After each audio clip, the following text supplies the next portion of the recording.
It's time for the market prep video here on Stoncast. We got Bitcoin at all-time highs. We got drama between Trump and the Fed again. Also some new tariff news related to the EU and Mexico, which if you didn't know, make up about a third of our imports. We got key earnings coming up as we kick off Q2 earnings season with some big name banks this week. We'll break all that down and much more here. Don't forget to like, subscribe, and follow wherever you listen to podcasts. And now, folks, let's get into it.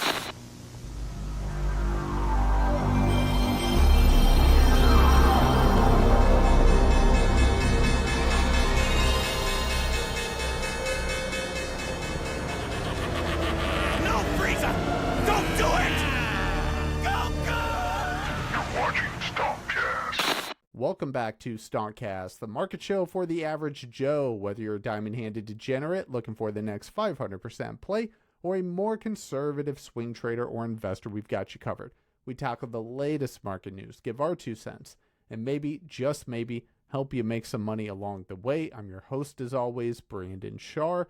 Welcome back, folks. It is time, yet again, for the market prep episode for the week ahead. And boy, oh boy, do we have a jam-packed week. It is Sunday, July 13th.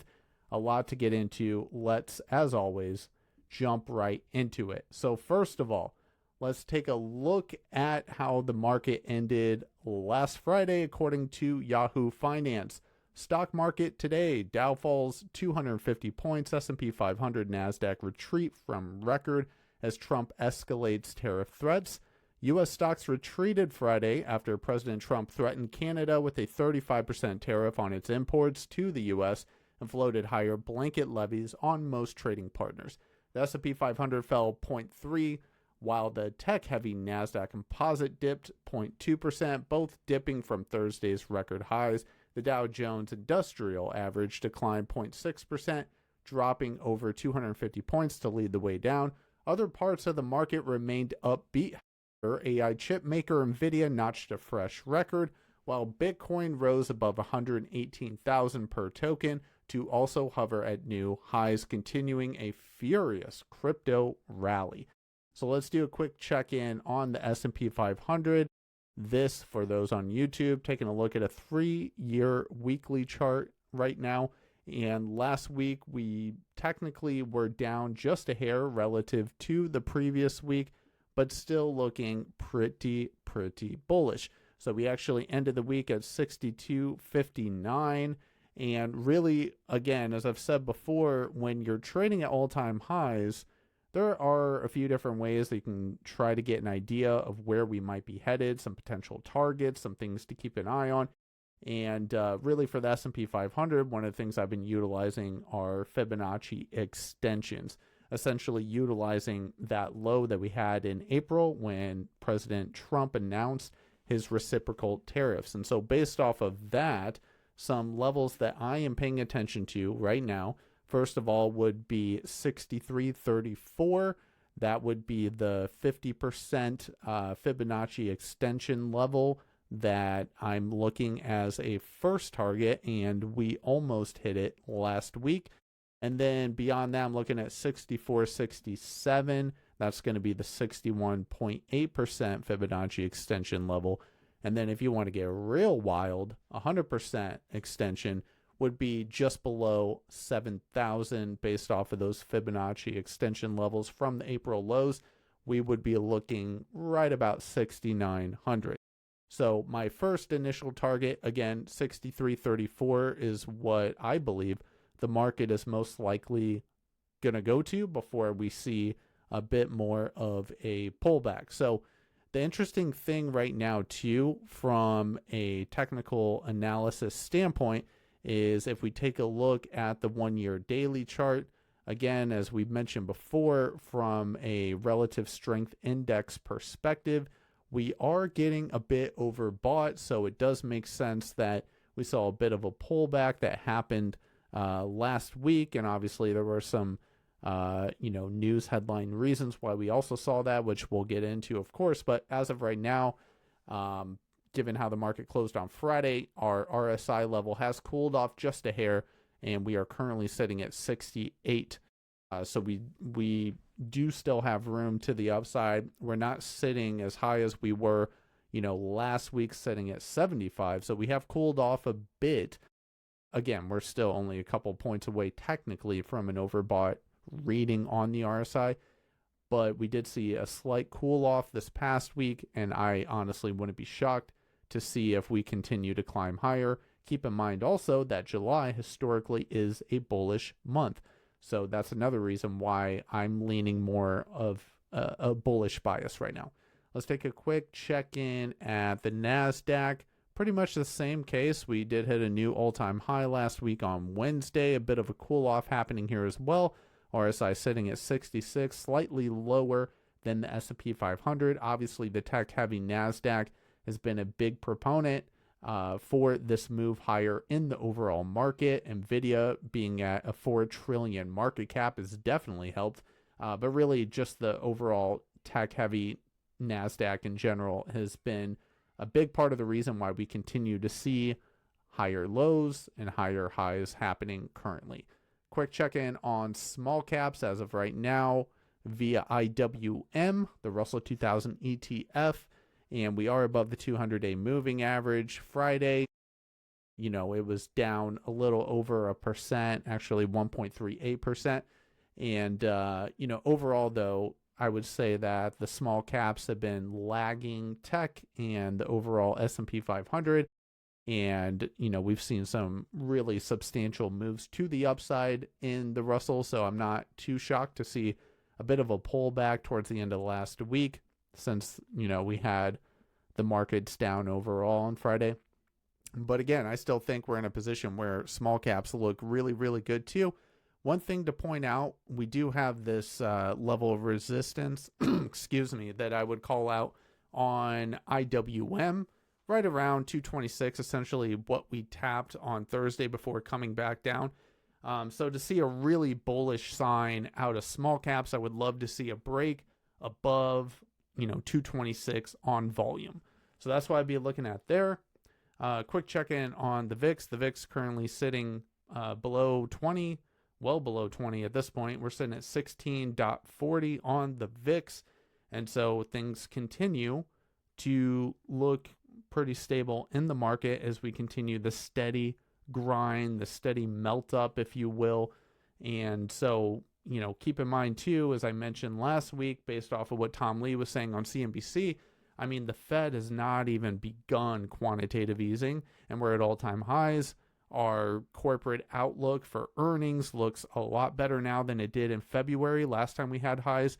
And so his entire argument was essentially this all-time high in the overall market is justified and will most likely continue.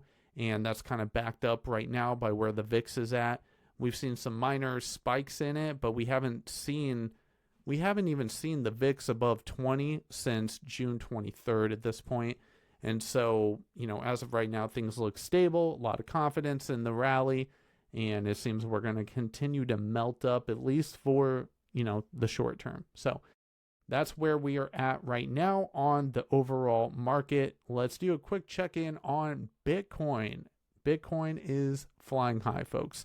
Bitcoin surges to new highs above 118,000 as investors go risk on.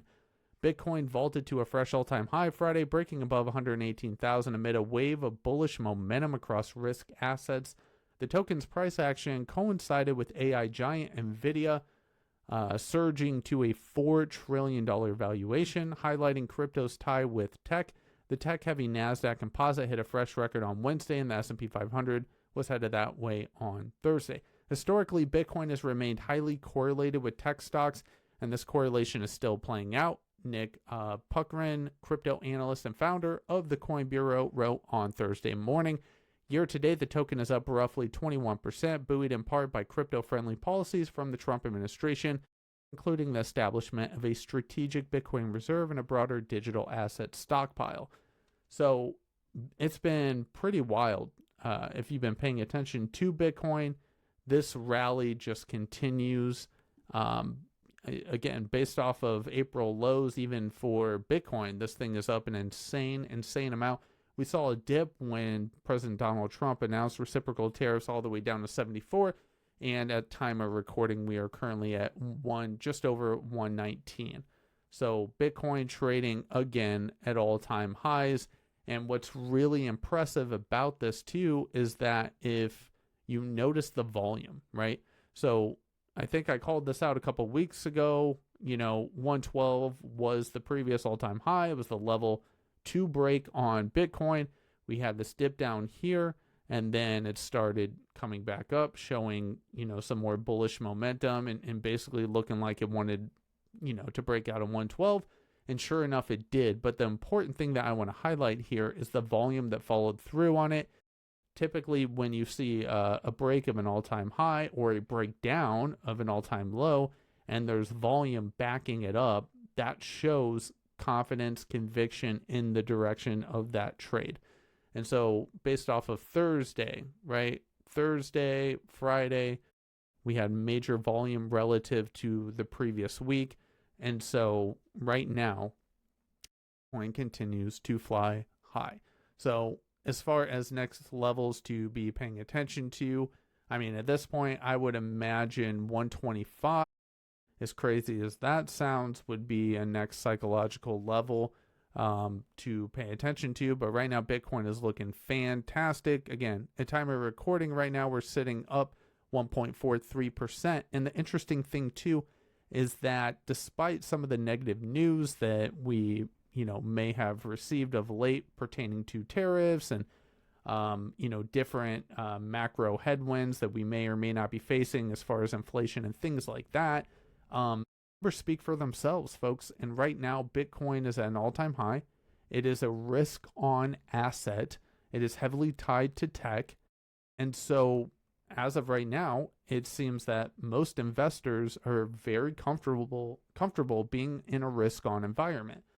And so this is another reason why I am not too concerned about a short-term major pullback from the all-time highs that we're at. I think we're going to continue to see continuation in the overall market bullish moves that we've been seeing through July.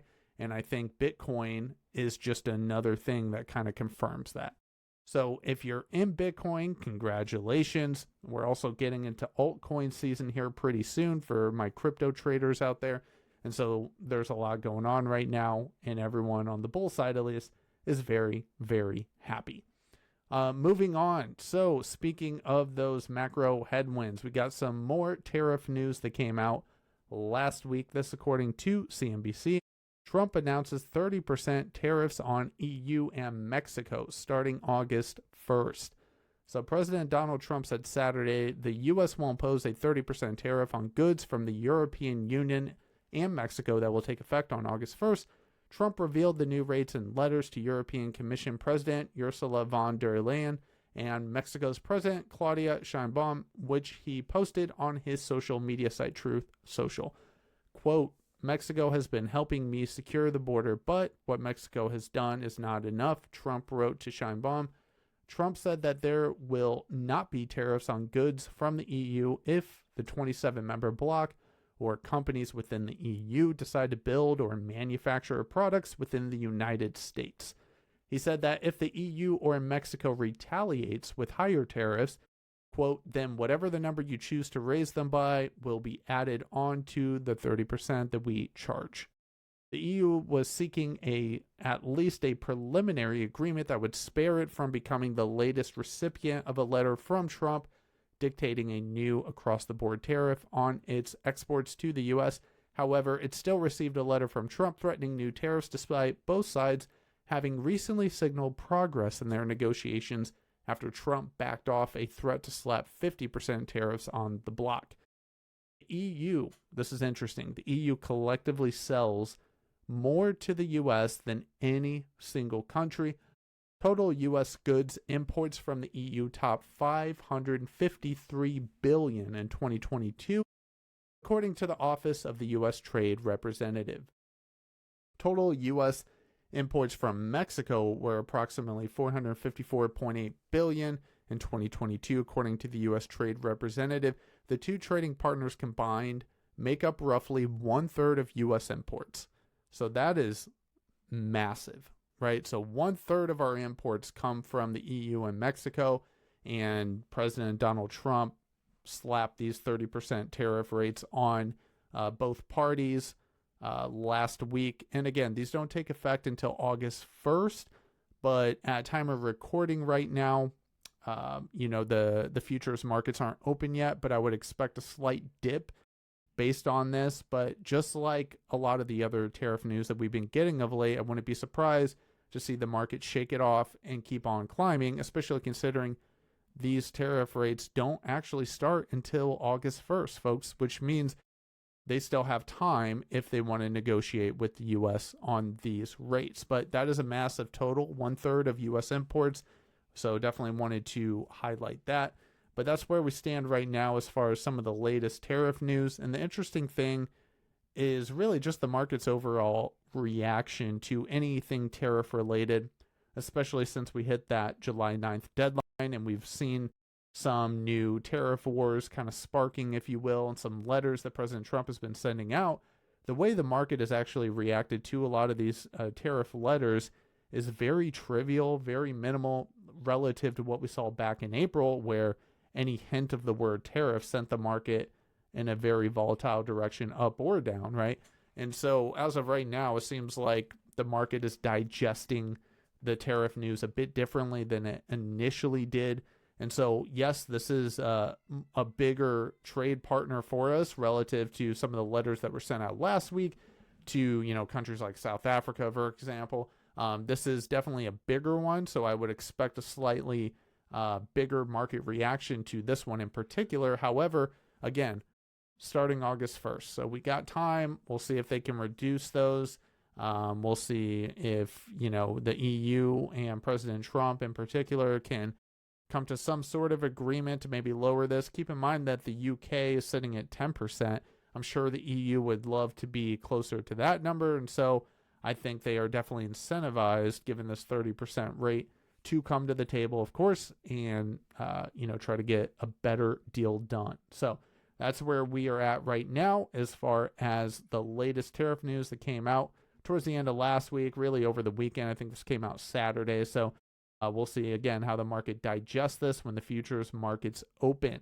Also, the latest on President Trump and Jerome Powell, the drama between the administration and the Fed, the battle between monetary policy, fiscal policy. It never ends, folks. Trump certainly can fire Fed Chair Powell if there's cause, is what Hassett said. So this is an interesting tidbit here. National Economic Council Director Kevin Hassett said Sunday that whether the Trump administration has the authority to fire Federal Reserve Chair Jerome Powell is, quote, being looked into. But certainly, if there's cause, he does, Hassett said on ABC News this week, of Trump's authority to remove Powell before his term is up next spring. President Donald Trump has said that he does not want to fire Powell, but Hassett's comments suggest the White House is still considering and potentially moving towards the possibility. Top Trump administration officials have escalated their criticisms of Powell in recent days, in particular by targeting the Federal Reserve's $2.5 billion renovation project, which Hassett has gone over budget by $700 million. Hassett said it's gone over by $700 million. So taxpayers are not paying for the renovations. The Fed is self-funded through interest it makes on securities held by the institution and through fees charged by banks. Office of Management and Budget Director Russell Vought last week accused Powell of having, quote, grossly mismanaged the Fed and said he would seek an investigation into the ongoing project to renovate the Fed's headquarters. Vaught's remarks suggested that the Trump administration may be laying the groundwork to find a cause to remove Powell, a frequent target of the Trump administration, before his term is up. In an escalation, Vought sent a list of questions to Powell last week demanding answers about the renovation project. So we got new drama happening here, and it's interesting, kind of in a quiet response to all this. The Fed actually put up an FAQ page on the website, kind of laying out some answers to questions pertaining to this renovation. So they are quietly responding to this.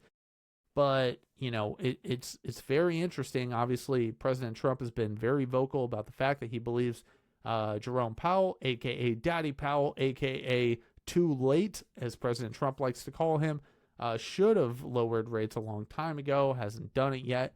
And, at one point was threatening to remove him and has said in prior weeks that he has no intention of removing Jerome Powell. He's going to let him finish out his term. And now we got this coming up over the weekend from Kevin Hassett. So it does seem like the administration is looking into whether or not they can actually remove Jerome Powell yet again.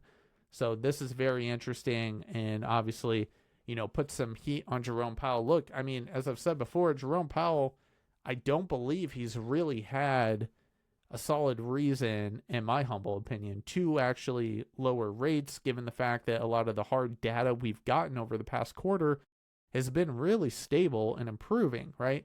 And so he hasn't necessarily had a reason to lower them yet. Obviously, in hindsight, if we look out a year from now, we may all look back and say, hey, look, he was totally wrong. He should have at least cut 25 basis points or something. But as of right now, he's holding his ground. He's not giving in to the administration. He's doing what he believes is best for the country and for really the Fed's dual mandate, which is to keep the most employment and to keep inflation as low as possible. That is the dual mandate of the Fed, as we've said on the show, many times before. And so the interesting thing to me right now is the fact that we are starting to see some of the labor data coming in a bit softer. So we saw that the number of people collecting unemployment, we saw a slight uptick in that. And so, that in conjunction with the fact that, inflation, as Jerome Powell has said in the past, we should start to see some of the tariff-related inflation start to show up in the data essentially in June, July numbers. So definitely going to be something to pay attention to. We are most certainly not getting a rate cut in July, but it does look like a 25 basis point cut is on the table for September.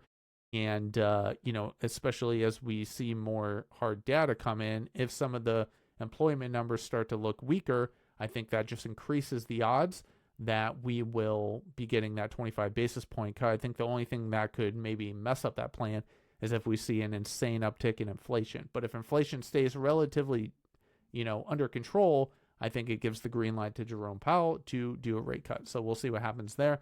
And that kind of leads me into my next point. We have a lot of data coming in this week, folks, a lot to pay attention to. So as far as this week, what we got coming up on Tuesday, we get CPI data. Is expected to come in at 0.3% for core CPI month over month for June. That's the forecast. The previous was 0.1%.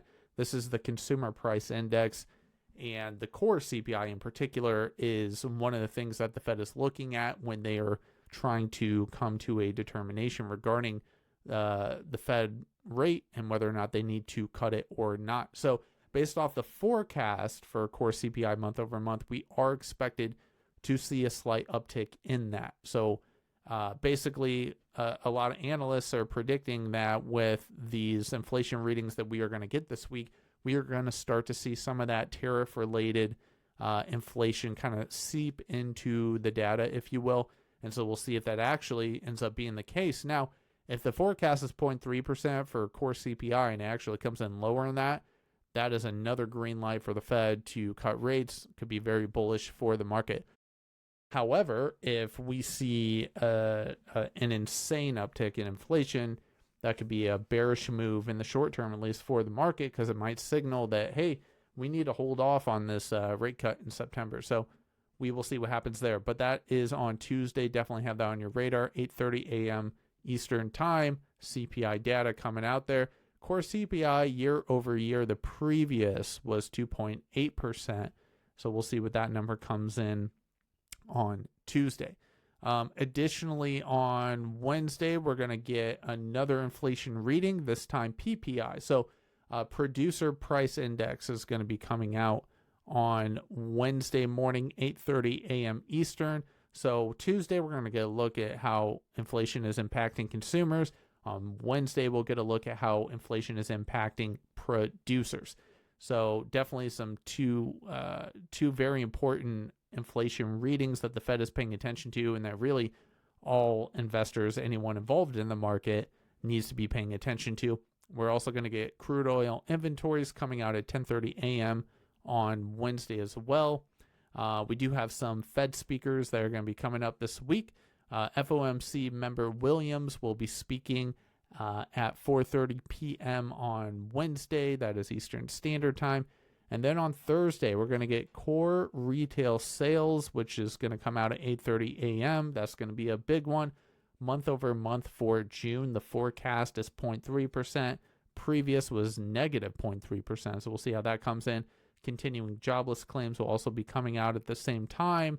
Initial jobless claims expected 234,000, previous of 227. So that's going to be really important to pay attention to, especially at that point, since we will already know the inflation data from Tuesday and Wednesday. That'll be really important, in my opinion. If we basically get some hot readings on inflation, and then you get a jobless claims number that is expected to be worse than it previously was, what is the Fed going to do with that?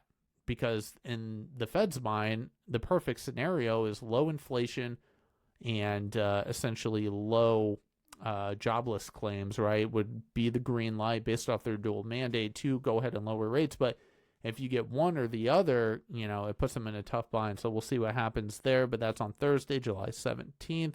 Retail sales month over month also coming out for June. And Atlanta Fed GDP now for Q2, forecasted 2.6%, previous 2.6%, comes out at 1 p.m. Eastern on Thursday. So a lot of data coming out this week. Friday, not a whole lot going on. You got Michigan consumer sentiment for July, and that's about it. So we get a ton of data this week. We get some Fed speakers, inflation. You're going to get jobless claims. So a lot to be paying attention to, especially for my active traders out there. And also keep in mind, this week also is going to kick off earnings season for Q2.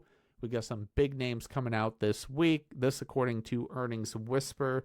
So not a ton on Monday, but Tuesday. Tuesday we get Citi, we get Wells Fargo, we get BlackRock.